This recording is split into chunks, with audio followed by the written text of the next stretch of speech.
Hi, this is Janine with the Vision Division.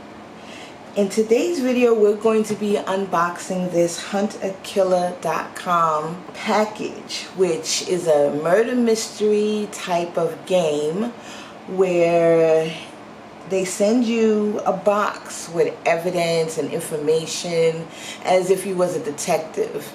You get a new box every month and you have to guess who the killer is or eliminate some people. I don't know. I'm just starting it. This is my first box. I don't know exactly how it works, but as you know, as I go along, I'll give you a little bit more information in more videos. So what we're going to do is we're going to go ahead and unbox this, spread everything out. I'm going to read to you what I can. I'm not going to do the spoiler thing. I'm not going to keep telling you who the killer is or, you know, who I eliminated or anything like that, because I don't want to spoil the fun for anybody else who wants to do it. But what I will do is at least I will let you see what's in the packages. And of course, Zoe is right here with me like she always is. So here we go. Let's open it up and see what's in it. Collectible enamel pen. It's a nice pen. So it comes in an envelope.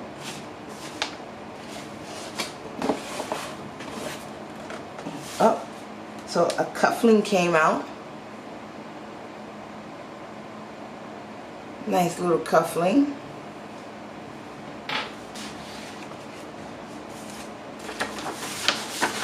And there's nothing else in here. Alright, so it says right here, Hunter Killer. To complete this episode, examine all documents and items for clues. Check the Cadence Theater website, and it gives the website name for additional information. Check the virtual desktop, and it gives the website for that for additional evidence. Decipher all coded messages. Begin a profile on each of the suspects. Begin a timeline of events and complete the objective provided by your contact, Julia. When you know the answer to the objective outlined in your contact's letter, send a message through email shortcuts on the virtual desktop. Put the word curtains in the subject line. In the bottom of the message, type the murder weapon you identified based on the evidence in this episode. You'll receive a congratulatory response if you're correct. If your answer is incorrect, you should receive a response prompting you to try again. Oh my goodness, it sounds like so much fun. Okay, now on this side it says, the name of this episode is Episode 1, Curtain Call. This month your package includes 10 items. I have to check and make sure that everything is in here. And I'm going to check the cufflink right here.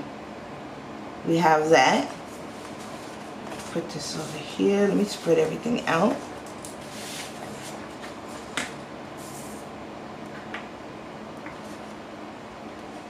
And this is a letter from Hector. Okay. So this is a letter from Hector. Let me cross that off. So it's Hector's letter right here. And this is a letter from Ruth. So I'm going to cross Ruth's letter off, her note. And this is a Candace Theater notebook. I guess you put all your information in here. This is the program, right? This is the Candace Theater program.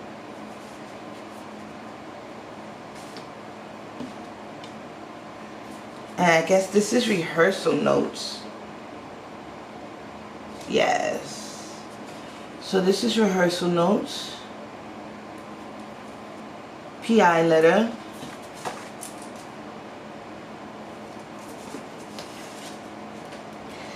And this is a letter from... Ow, ow, ow, ow. Stop it. Get down. Now.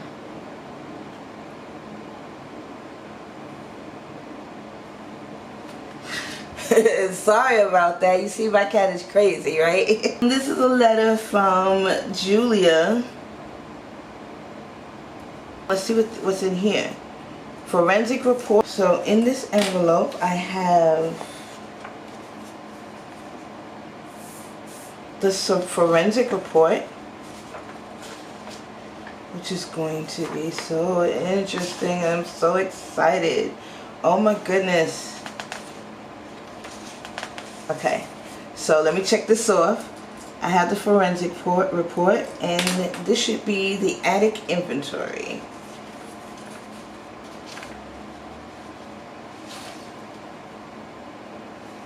So now I have everything crossed off. I have all 10 items. Yay! This is awesome. On this package that had the forensic report and the attic inventory, it says, "See you Friday. Still can't believe you got us orchestra seats." And it has the case number right here. So I'm going to put these together because this needs to stay with this. So first thing I'm going to do is read the letter from the PI from Gray Investigations. It says, "Hello, investigator. I have a case for you. I'm handling a lot of cases on my own right now, but don't worry. I'm confident you could do this by yourself. It concerns an old friend of mine, Julia Adler. She's got a case on her hands that's so weird I almost couldn't believe it.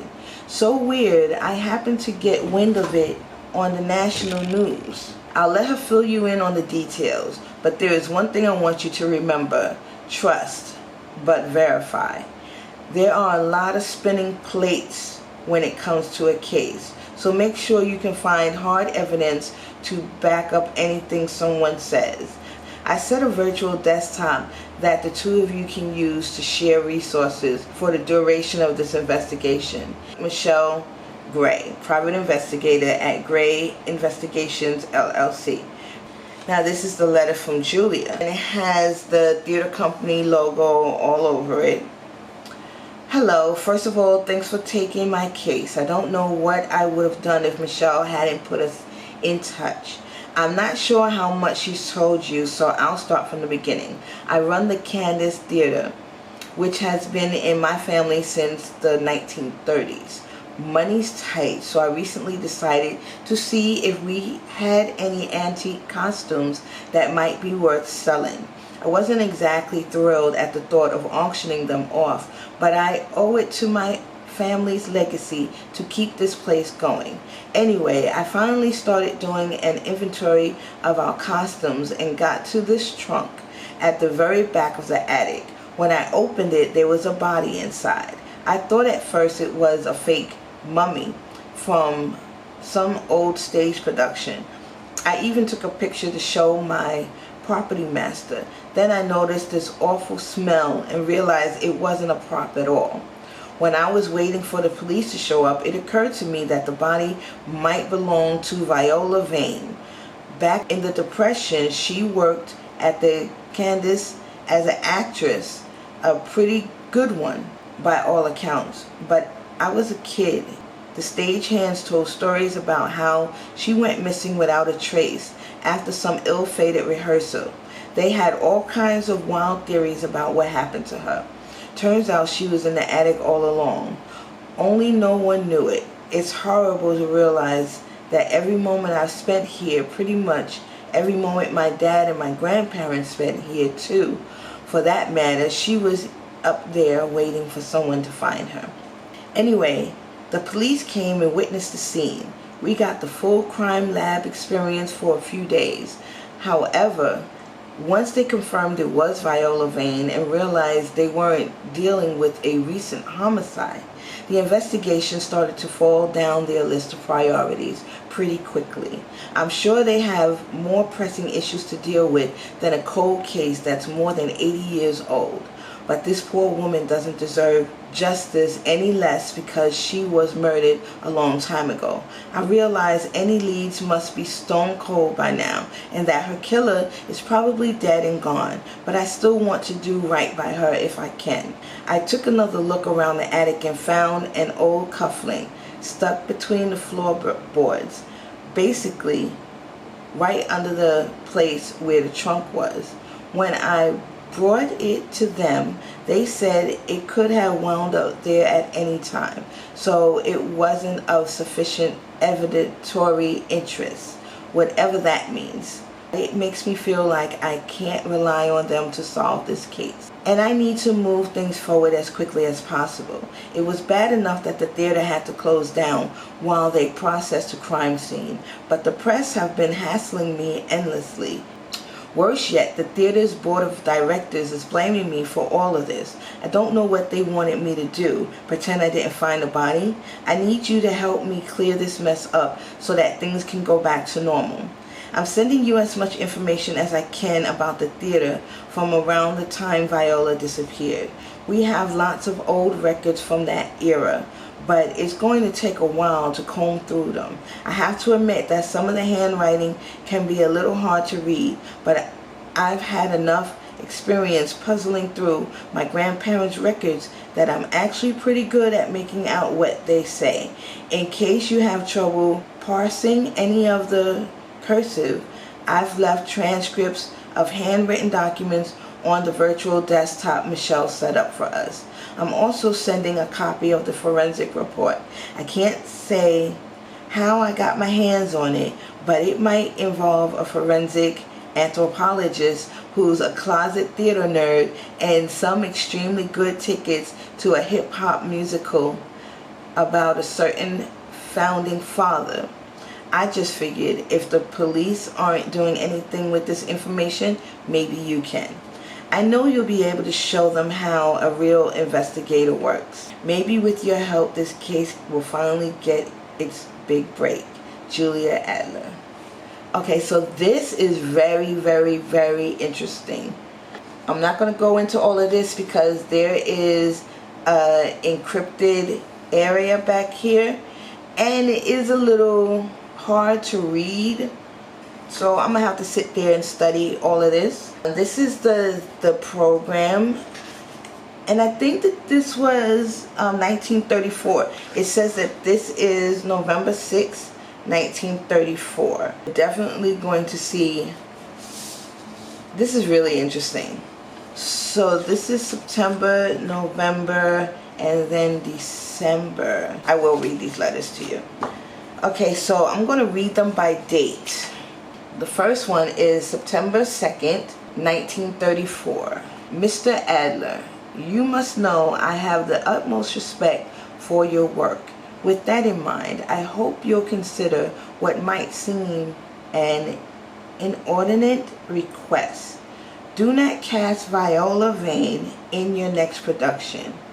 She is immoral and sets a poor example for those around her. As a new mother, I cannot expose my child to such vulgar influence. Miss Vane masquerades as an ingenuous, I'm not sure I have that word right, but no respectable woman would act in such a manipulative and conceited manner. Her presence will only do your production harm. I pray you will make the right decision. As Proverbs say, withhold not good from them to whom it is due, when it is in the power of thine hands to do it. Respectfully, Ms. Ruth Erickson. Okay, so that was September 2nd. This is the to-do list from the stage. See, I don't really understand all of this. I'm going to read whatever I can read. Evelyn's makeup solo. Check progress on costumes. Pull out more standby counterweights. From home. I don't understand. I don't know. I can't read it. It says something else. Dry cleaning. Look, Zoe, stop. Zoe, stop it. Stop. Lay down. Lay down. As you see, Zoe is always getting in the way of whatever I'm concentrating on. If I'm not looking at her when she wants me to look at her, she will do this. She will get in my space. But I love her though. Right? Stop biting me. You guys are gonna laugh at that. Ow, stop. Alright, get down. Down, now. Down. Not playing with you. Get mad.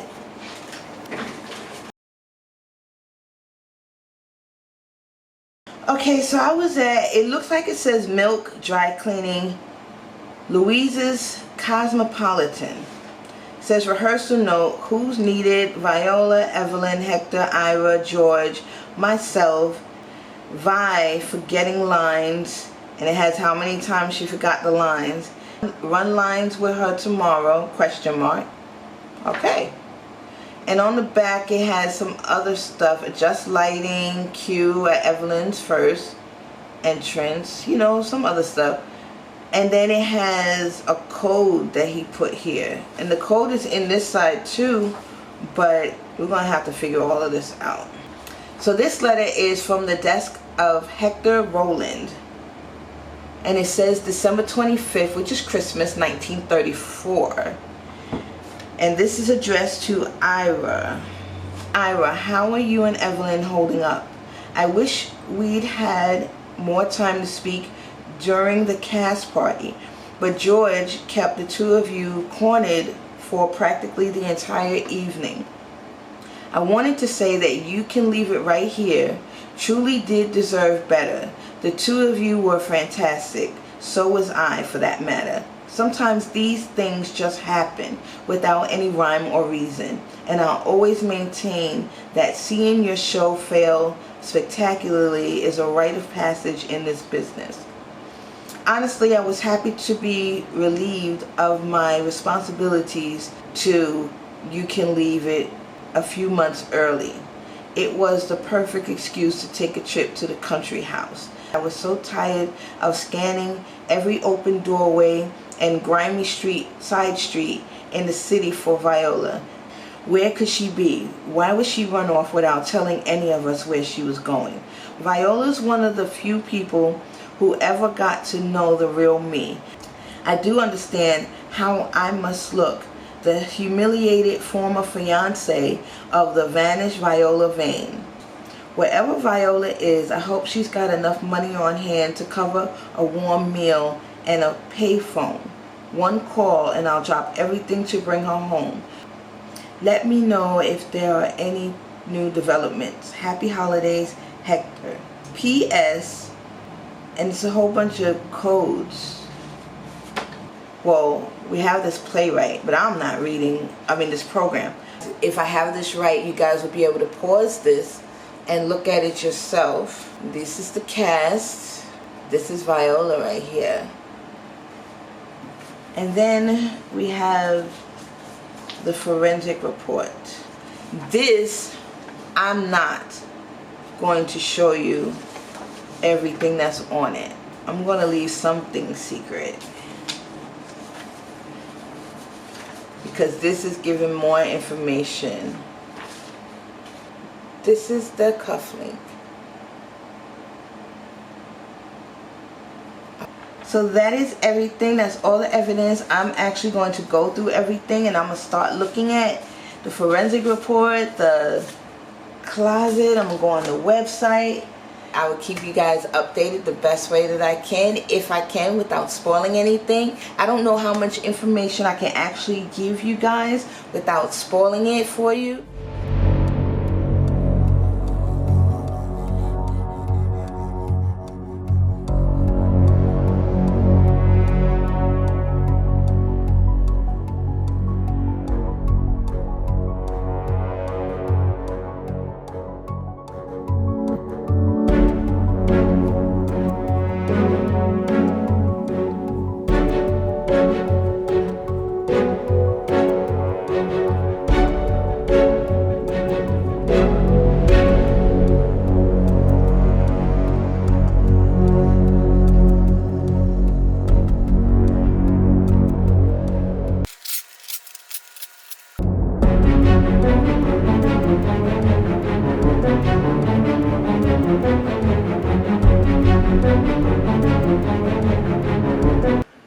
Okay guys, so I am officially finished with episode 1. It was a lot of work. I had to do a lot of research. There are 2 codes that need to be deciphered. I got 1 done, but I'm still working on the second one. I did get the objective done. You have to research everything, so go through everything, read everything, and this game will be an awesome game for you. I absolutely love it. I enjoy it. I am so eagerly awaiting the next box. Like, you have no idea. This is a great game. I cannot express how much fun I'm literally having playing this game. Thank you for watching. I appreciate the support. Please like this video and subscribe if you're new to the channel. And leave me a comment and let me know what you think about this game. Also, if you decide that you want to play this game, leave me a comment for that as well, because I will be able to refer you, which will give you 30% off of your subscription price. Yes, 30% off of your subscription price, which is an awesome deal. So yes, let me know when you're ready to play this game. Now with that said, thank you so much for watching. Be safe out there. Bye bye.